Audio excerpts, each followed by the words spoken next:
Hi, Thyrocare ടെക്നോളജീസിൻ്റെ Q2 result update വന്നിട്ടുണ്ട്.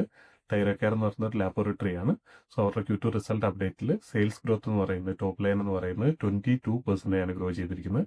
അതേപോലെ പാറ്റ് 82% ആണ് ഗ്രോ ചെയ്തിരിക്കുന്നത്. ഓപ്പറേറ്റിംഗ് ലിവറേജ് കമ്പനിക്ക് നല്ല രീതിയിൽ കിട്ടിയിട്ടുണ്ട്.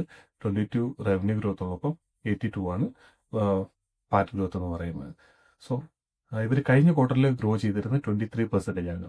കമ്പനിക്ക് എയ്ഡ് ചെയ്തിരുന്നത് ഒരു മിഡ് ടീൻസ് ആയിരുന്നു. അതായത് ഒരു 15-16% റവന്യൂ ഗ്രോത്ത് കമ്പനിക്ക് എയ്ഡ് ചെയ്തിരുന്നത്. പക്ഷേ അവർ കഴിഞ്ഞ ക്വാർട്ടറിൽ 23 ഈ ക്വാർട്ടറിൽ 22 വെച്ച് ഗ്രോ ചെയ്തിട്ടുണ്ട്. അതൊരു വലിയ നല്ലൊരു നമ്പറാണ് ആ കമ്പനിയെ സംബന്ധിച്ചിടത്തോളം. സോ ഇവർ മെയിനായിട്ട് വർക്ക് ചെയ്യുന്നത് എന്താണെന്ന് വെച്ചാൽ ഫ്രാഞ്ചൈസി മോഡലാണ് വർക്ക് ചെയ്യുന്നത്. ഇവരല്ല കൂടുതൽ ഈ പറഞ്ഞ അവരുടെ ലാബോറട്ടറീസും ഫ്രാഞ്ചൈസി മോഡലിൽ വർക്ക് ചെയ്തിട്ട് ഇവർക്ക് ബാക്കി വേണ്ട സഹായങ്ങളെല്ലാം ചെയ്തു കൊടുക്കുകയാണ് ചെയ്യാറ്. സോ അതിൽ ഇവർക്ക് ഫ്രാഞ്ചൈസി മോഡലുണ്ട്, അതേപോലെ തന്നെ പാർട്ണർഷിപ്പിലും വരുന്നുണ്ട്. പാർട്ണർഷിപ്പ് എന്ന് പറഞ്ഞാൽ ഇപ്പോൾ ഓൺലൈനായിട്ടുള്ള കുറേ പ്ലാറ്റ്ഫോംസുമായിട്ടുള്ള അല്ലെങ്കിൽ അങ്ങനെ ആ രീതിയിലാണ് അവർ ബിസിനസ് ചെയ്യുന്നത്. സോ അവിടെ ഇവരുടെ സ്റ്റാഫ് ആയിരിക്കും പോയിട്ട് ബാക്കി കാര്യങ്ങളൊക്കെ, അതായത് ലാബോറട്ടറി ബേസിക്കായിട്ട് ചെയ്യുന്ന സാമ്പിൾ കളക്ട് ചെയ്യുക അങ്ങനത്തെ കാര്യങ്ങളെല്ലാം ചെയ്യുന്ന ഇവരുടെ സ്റ്റാഫ് ആയിരിക്കും. പക്ഷേ ഫ്രാഞ്ചൈസിയിലാണെങ്കിൽ ആ ഫ്രാഞ്ചൈസി ആയിരിക്കും ആ കാര്യങ്ങളെല്ലാം നോക്കുന്നത്. പക്ഷേ എല്ലാ റിസൾട്ടും വരുന്നത് തൈറോകെയറിൻ്റെ ഹെഡിലായിരിക്കും, ലെറ്റർ ഹെഡിലായിരിക്കും റിസൾട്ട് എല്ലാം വരുന്നത്. സോ അതേപോലെ ഇവരുടെ അതിൽ ഫ്രാഞ്ചൈസി മോഡലിൽ ഏകദേശം ഒരു 57-58% റവന്യൂ ഗ്രോത്ത് വരുന്നുണ്ട്. 30% പാർട്ട്ണർഷിപ്പ് ലെവലിൽ വരുന്ന റവന്യൂ ഗ്രോത്തിലേക്ക് കോൺട്രിബ്യൂട്ട് ചെയ്യുന്നത്. പിന്നെ അതേപോലെ മേജറായിട്ട് പറയാനായിട്ടുള്ളത് ഇവർ മെയിനായിട്ട് ചെയ്യുന്നത് പതോളജി അതേപോലെ തന്നെ റേഡിയോളജി ടെസ്റ്റുകളുമാണ് ഇവർ മെയിനായിട്ട് ചെയ്യുന്നത്. അതിന് പതോളജിയുടെ റവന്യൂ ഗ്രോത്തിൽ 24% ഗ്രോത്ത് ഉണ്ടായിട്ടുണ്ട്. റേഡിയോളജിയിൽ 3% ആണ് ഗ്രോത്ത് ഉണ്ടായിരിക്കുന്നത്. റേഡിയോളജിയിൽ കഴിഞ്ഞ പ്രാവശ്യം 6% ഗ്രോത്ത് ഉണ്ടായിരുന്നു. ഇപ്പോൾ ഈ കഴിഞ്ഞ ക്വാർട്ടറിൽ Q1 6% ഉണ്ടായിരുന്നു. ഈ ക്വാർട്ടറിലായപ്പോൾ അത് 3% ആയിട്ട് കുറഞ്ഞിട്ടുണ്ട്. മാനേജ്മെന്റ് അതിനെപ്പറ്റി പറയുന്നത് എന്താണെന്ന് വെച്ചാൽ റേഡിയോളജി കഴിഞ്ഞ ഫിനാൻഷ്യൽ ഇയറിൽ അവർക്ക് ലോസ് ആയിരുന്നു മേക്ക് ചെയ്തിരുന്നത്. സോ അതേപോലെ തന്നെ ഈ ക്വാർട്ടറിൽ അവർക്ക് 1-2 അവരുടെ ലാബുകളിൽ ചെറിയ ഇഷ്യൂസ് ഉണ്ടായിരുന്നു, ലോസ് മേക്കിംഗ് ആയിട്ടുള്ള. അതേപോലെ തന്നെ മെയിനായിട്ട് ലോസ് മേക്ക് ചെയ്തിരുന്ന ഒരു ലാബ് അവർ ക്ലോസ് ചെയ്യുകയും ചെയ്തിട്ടുണ്ട്. സോ അടുത്ത ക്വാർട്ടർ തൊട്ടിട്ട് അതിൽ നല്ലൊരു റിക്കവറി വരും, അതായത് കുറച്ചുകൂടെ ഗ്രോത്ത് കൂടുതൽ വരുമെന്നാണ് മാനേജ്മെന്റ് പറയുന്നത്. പിന്നെ പറയാനുള്ളത് GLP-1, അതായത് ഇവരുടെ റവന്യൂവിൽ കുറച്ചും കൂടെ കൂടുതൽ ഗ്രോത്ത് വരാനുള്ള പൊട്ടൻഷ്യൽ ഉണ്ടെന്ന് പറയുന്നുണ്ട്. GLP-1 എന്ന് പറഞ്ഞാൽ എനിക്ക് മെഡിക്കലായിട്ടുള്ള ടേംസ് കൂടുതൽ പറയുന്നതിനും കൂടുതൽ ഞാൻ എൻ്റെ ഒരു ബേസിക് ആയിട്ടുള്ള ഒരു ഐഡിയ പറഞ്ഞിട്ട്, അതായത് ഡയബറ്റീസ് 2 ആൾക്കാരെ ട്രീറ്റ് ചെയ്യാനായിട്ട് അല്ലെങ്കിൽ ഒബീസിറ്റി കൂടുതലായിട്ടുള്ള ആൾക്കാരെ ട്രീറ്റ് ചെയ്യാനായിട്ട് യൂസ് ചെയ്യുന്ന ഒരു മെത്തഡാണ്. അതായത് നോർമലി നമുക്ക് വിശപ്പ് അടങ്ങിയെന്ന് ഫീൽ ചെയ്യുന്ന ആ രീതിയിൽ നമ്മളെ ഹെൽപ്പ് ചെയ്യുന്ന നമ്മുടെ ഉള്ളിൽ തന്നെയുള്ള ഹോർമോൺസ് ആണ്. സോ അത് പുറത്തുനിന്ന് നമുക്ക് മെഡിസിൻ ആയിട്ടൂടെ തരുമ്പോഴത്തേക്കും എന്താ സംഭവിക്കുന്നത് വെച്ചാൽ ബ്ലഡിലെ ഗ്ലൂക്കോസിന്റെ കണ്ടന്റ് കൂടിയിട്ട് നമുക്ക് പെട്ടെന്ന് പാൻക്രിയാസിന് ശരിക്കും ഈ മെഡിസിൻ കൊണ്ടിട്ട് ഗ്ലൂക്കോസ് റിലീസ് ചെയ്യാനായിട്ട് ഉള്ള സ്റ്റിമുലേഷൻ കിട്ടുകയാണ് ചെയ്യുന്നത്. അപ്പോൾ അത് സംഭവിക്കുമ്പോഴത്തേന് ഓട്ടോമാറ്റിക്കായിട്ട് നമുക്ക് വിശപ്പ് അടങ്ങിയെന്ന് തോന്നും. അതേപോലെ തന്നെ കഴിച്ച ഫുഡ് ദഹിക്കാനായിട്ട് സമയം കൂടുതലെടുക്കും. സോ ആ രീതിയിലുള്ള അതിലേക്ക് ഇപ്പോൾ ഇവിടെ ഇന്ത്യൻസ് കൂടുതലായിട്ട് അല്ലെങ്കിൽ മൊത്തത്തിൽ ഗ്ലോബലി ആ രീതിയിലേക്ക് ഒരു ഷിഫ്റ്റ് വരുന്നുണ്ട്.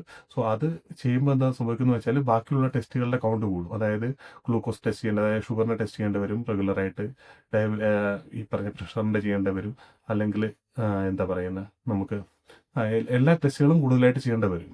സോ അല്ലെങ്കിൽ തൈറോയിഡിൻ്റെ അടക്കമുള്ള എല്ലാ ടെസ്റ്റുകളും വരുമ്പോഴത്തേക്കും ഇത് ടോട്ടലി ഇവരുടെ റവന്യൂവിനെ കൂടുതലായിട്ട് ഹെൽപ്പ് ചെയ്യാനുള്ള ചാൻസ് വളരെ കൂടുതലാണ്. സോ അതൊരു കാര്യം പറയുന്നുണ്ട്, ഇവരുടെ മാനേജ്മെന്റ് പറഞ്ഞ ഒരു ഗൈഡൻസ് ആണിത്. പിന്നെ അതേപോലെ ഇവർ ഫ്രാഞ്ചൈസി ഇപ്പോൾ അവർക്ക് 10,000 നമ്പർ ഓഫ് ഫ്രാഞ്ചൈസി ആയിട്ടുണ്ട്.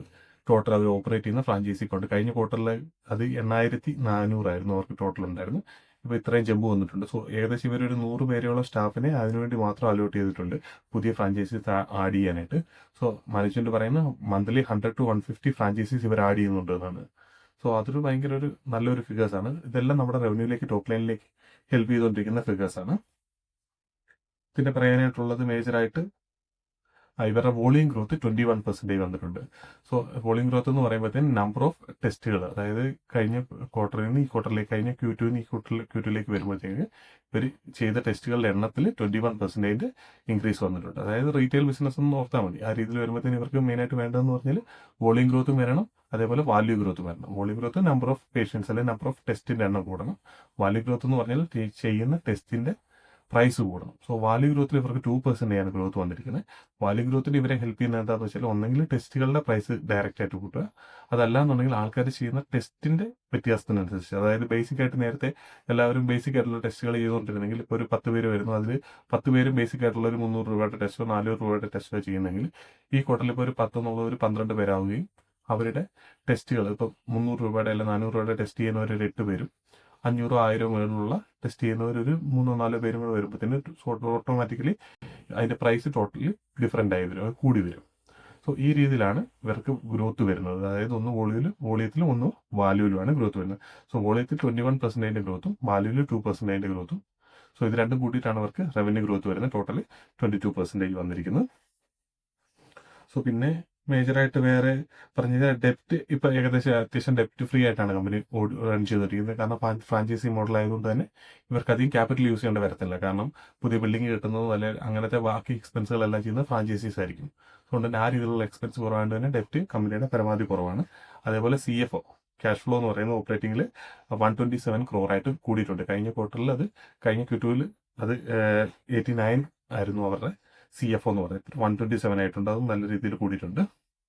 പിന്നെ അതുപോലെ മേജറായിട്ട് ഇനി പറയാനായിട്ടുള്ളതെന്ന് പറഞ്ഞാൽ ഗൈഡൻസിൽ ഇമ്പ്രൂവ്മെന്റ് കൂട്ടിയിട്ടൊന്നുമില്ല. കാരണം Q2 മെയിനായിട്ട് അവർക്ക് ബിസിനസ് വരുന്ന ഒരു ക്വാർട്ടറാണ് ഈ ബിസിനസിനെ സംബന്ധിച്ചിടത്തോളം. അതേപോലെ Q3 ഇച്ചിരി ഡൗൺ ആയിരിക്കും. അതുപോലെ തന്നെ Q4 തിരിച്ച് വീണ്ടും ബിസിനസ് വരും. സോ അതാണ് നോർമലി ഈ ഒരു ബിസിനസ്സിൽ നടക്കുന്നത്. Q2 Q4 ആയിരിക്കും നന്നായിട്ട് പെർഫോം ചെയ്യുന്നത്. അതുകൊണ്ട് തന്നെ Q3 മാർജിൻസ് ചിലപ്പോൾ കുറച്ച് കുറയാൻ സാധ്യതയുണ്ട്. പക്ഷേ അത് Q3 കൊണ്ട് തന്നെ തിരിച്ച് റിക്കവർ ചെയ്യുമെന്നാണ് മാനേജ്മെന്റ് പറയുന്നത്. അതുകൊണ്ട് തന്നെ Q3യുടെ എൻഡിൽ നമുക്ക് ഇവർ ഗൈഡൻസിൽ എന്തെങ്കിലും ചേഞ്ച് ചെയ്യാനുള്ള സാധ്യത ഉണ്ടെങ്കിൽ Q3യുടെ എൻഡിലേ അറിയാൻ പറ്റുള്ളൂ. കാരണം ഇപ്പം 15-16% പറഞ്ഞ കമ്പനി 20ക്ക് മുകളിൽ 2 ക്വാർട്ടറിൽ ഗ്രോ ചെയ്തിട്ടുണ്ട്. സോ അടുത്ത ക്വാർട്ടറിൽ അറൗണ്ട് ഒരു 50-20യുടെ ഇടയിൽ വന്നു കഴിഞ്ഞാൽ തന്നെ മാനേജ്മെന്റ് ഗൈഡൻസ് 20യുടെ അടുത്തേക്ക് മാറ്റാനുള്ള സാധ്യത കാണുന്നുണ്ട്. സോ അത് നമുക്ക് Q3യുടെ റിസൾട്ടിന്റെ സമയത്ത് നമുക്കത് അറിയാനായിട്ട് പറ്റുള്ളൂ. പിന്നെ അതുപോലെ B2G ബിസിനസ് എന്ന് പറയുന്നത് 1% ആണ്. അതായത് ഗവൺമെന്റ് ആയിട്ടുള്ള ബിസിനസ് 1% ഉള്ളൂ. പിന്നെ അതുപോലെ ഓഫ്ലൈനും ഓൺലൈനുമായിട്ട്, അതായത് പാർട്ണർഷിപ്പിലുള്ളതിന് 35% ഗ്രോത്തും ഓഫ്ലൈൻ ആയിട്ടുള്ളത് 20% ഗ്രോത്തുമാണ് ബിസിനസ്സിൽ ഓവറോൾ വന്നിരിക്കുന്നത്. അതേപോലെ 1000 ടോട്ടൽ 10,000 ഫ്രാഞ്ചൈസീസ് ഉണ്ടെന്ന് പറഞ്ഞതിനകത്ത് 1000 എണ്ണത്തോളമാണ്, അറൗണ്ട് ഒരു 1000 എണ്ണത്തോളമാണ് തൈറോകെയർ എന്ന് പറഞ്ഞ് ഡയറക്റ്റ് അവരുടെ ബ്രാൻഡിന്റെ അണ്ടറിൽ തന്നെ ഡയറക്റ്റ് ആയിട്ട് വരുന്നത്. അതായത് അത് ലാബോറട്ടറി തൈറോകെയർ എന്ന് പറഞ്ഞ പേരിൽ തന്നെ വരുന്നത്. സോ അതിൽ നിന്നിട്ട് 40% ഉള്ള റവന്യൂ വരുന്നുണ്ടെന്നാണ് മാനേജ്മെന്റ് പറയുന്നത്. ഇത്തരം കാര്യങ്ങളാണ് മെയിനായിട്ട് പറയാനായിട്ടുള്ളത്. വേറെ അധികമായിട്ട് പറയാനായിട്ടെന്ന് പറഞ്ഞാൽ ടയർ 1 സിറ്റീസിൽ അല്ലെങ്കിൽ ഈ പറഞ്ഞ പോലെ മെട്രോ സിറ്റീസിൽ നിന്നാണ് ഇവർക്ക് കൂടുതലായിട്ട് ഓഫ്ലൈൻ അല്ല ഓൺലൈൻ ബിസിനസ് കൂടുതലായിട്ട് വരുന്നത്. മെട്രോ സിറ്റീസിൽ നിന്നും ടയർ 1 സിറ്റീസിൽ നിന്നാണ് കൂടുതലായിട്ട് വരുന്നത്. അതേപോലെ ഡയറക്റ്റ് ബിൽഡിംഗ് കെട്ടിയിട്ടുള്ള അല്ലെങ്കിൽ എന്താ പറയുന്നത് ലാബോറട്ടറിയിൽ ചെന്നിട്ടുള്ള ബിസിനസ് നടക്കുന്ന കൂടുതൽ വരുന്നത് ടയർ 2ൽ നിന്നും ടയർ 3ൽ നിന്നുമാണെന്നാണ് പറഞ്ഞിരിക്കുന്നത്. സോ ഇത്തരം കാര്യങ്ങളാണ് മേജറായിട്ട് പറയാനുള്ളത്. സോ ഇനി ഇതിന്റെ PE റേഷ്യോനെ പറ്റി സംസാരിക്കുകയാണെങ്കിൽ PE ഇപ്പം അറൗണ്ട് 50ക്ക് മുകളിലാണ് കാണിക്കുന്നത്. പക്ഷെ നമ്മൾ 1 ഇയർ ഫോർവേഡ് PE എടുത്തു കഴിഞ്ഞാൽ അടുത്തത് ഈ ഫിനാൻഷ്യൽ ഇയർ എൻഡ് ആകുന്ന സമയത്ത് കമ്പനി പറഞ്ഞ പോലെ പെർഫോം ചെയ്യുകയാണെന്നുണ്ടെങ്കിൽ ഒരു 150 to 200 crore പ്രോഫിറ്റ് ജനറേറ്റ് ചെയ്യുകയാണെന്നുണ്ടെങ്കിൽ കമ്പനിയുടെ ഇപ്പോഴത്തെ മാർക്കറ്റ് ക്യാപ്പിന്റെ മുകളിൽ കമ്പനിയുടെ PE റേഷ്യോ എന്ന് പറയുന്നത് ഏകദേശം ഒരു 35 to 45 അതായത് അറൗണ്ട് ഒരു 40 വരുന്നത്. സോ 20ക്ക് മുകളിൽ ഗ്രോ ചെയ്യുന്ന ഒരു കമ്പനി 40 PEയിൽ കിട്ടുക എന്ന് പറഞ്ഞാൽ ഏകദേശം പെഗ് റേഷ്യോ എന്ന് പറഞ്ഞാൽ PE to ഗ്രോത്ത് എന്ന് പറയുന്നത് 2 ആയിരിക്കും. സോ അതെന്ന് പറഞ്ഞാൽ ഒരു എന്താ പറയുക, ഇതിലും നല്ല ഗ്രോത്ത് ഉള്ള കമ്പനികൾ നമുക്ക് വേറെ അവൈലബിൾ ആയിട്ട് മാർക്കറ്റിലുണ്ട്. പക്ഷെ എന്നിരുന്നാൽ പോലും ഇത്രയും വലിയ ബേസിൽ ഈ രീതിയിൽ ഗ്രോ ചെയ്യുന്ന റെഗുലറായിട്ട് ഗ്രോ ചെയ്തുകൊണ്ടിരിക്കുന്ന കമ്പനി എന്ന് പറഞ്ഞാൽ നല്ലൊരു കമ്പനി തന്നെയാണ്. പക്ഷെ ഇതിൽ നമുക്കൊരു മൾട്ടി ബാഗർ ആണെന്ന് ചോദിച്ചാൽ ഒരു മൾട്ടി ബാഗർ ആകാനുള്ള ചാൻസ് വളരെ കുറവാണ്. അതിന് ഇവർ ഗ്രോത്ത് ഭയങ്കരമായിട്ട് കൂടാണ്ടിരിക്കുന്നു. പക്ഷെ എന്നാലും നമുക്കൊരു നല്ലൊരു ഇൻവെസ്റ്റ്മെന്റ് ഓപ്പർച്യൂണിറ്റി ആണെന്ന് വേണമെങ്കിൽ പറയാം. സോ ഇതിൽ നല്ല ഗ്രോത്ത് ഉള്ള കുറഞ്ഞ PEയിൽ കിട്ടുന്ന കമ്പനിയാണെന്നുണ്ടെങ്കിൽ ഇതിൽ നല്ല പൊട്ടൻഷ്യൽ ആണെന്ന് പറയാം. സോ ഇതെന്ന് പറയുന്നത് ഇത് ഓരോരുത്തരുടെയും റിസ്കിനനുസരിച്ചിട്ട് ഡിപ്പെൻഡ് ചെയ്തിരിക്കും ഈ കമ്പനി ചൂസ് ചെയ്യണോ വേണ്ട എന്നുള്ളത്. സോ അത് നിങ്ങൾ നോക്കിയതിന് ശേഷം നിങ്ങളുടെ റിസ്കിനനുസരിച്ചിട്ട് നിങ്ങൾ എന്താണെന്ന് വെച്ചാൽ ചൂസ് ചെയ്യുക. എന്തായാലും നിങ്ങൾ ഇൻവെസ്റ്റ് ചെയ്യുന്നുണ്ടെങ്കിൽ ഇതൊരു ബയോസറിലോ റെക്കമെൻഡേഷൻ ആയിട്ട് എടുക്കാതെ നിങ്ങളിതൊരു എന്താ പറയുക അതിനെപ്പറ്റി കൂടുതലായിട്ട് സ്റ്റഡി ചെയ്യാനായിട്ടുള്ള എന്നെ കൊണ്ട് പറ്റുന്ന കാര്യങ്ങൾ ഞാൻ ഷെയർ ചെയ്യുന്നു എന്നുള്ളത് വിചാരിക്കുക. ബാക്കി നിങ്ങൾ കൂടുതലായിട്ട് പഠിച്ചതിന് ശേഷം മാത്രം ഈ സ്റ്റോക്കുകളിൽ ഇൻവെസ്റ്റ് ചെയ്യുക. സോ നമുക്ക് അടുത്തൊരു വീഡിയോയിൽ കാണാം.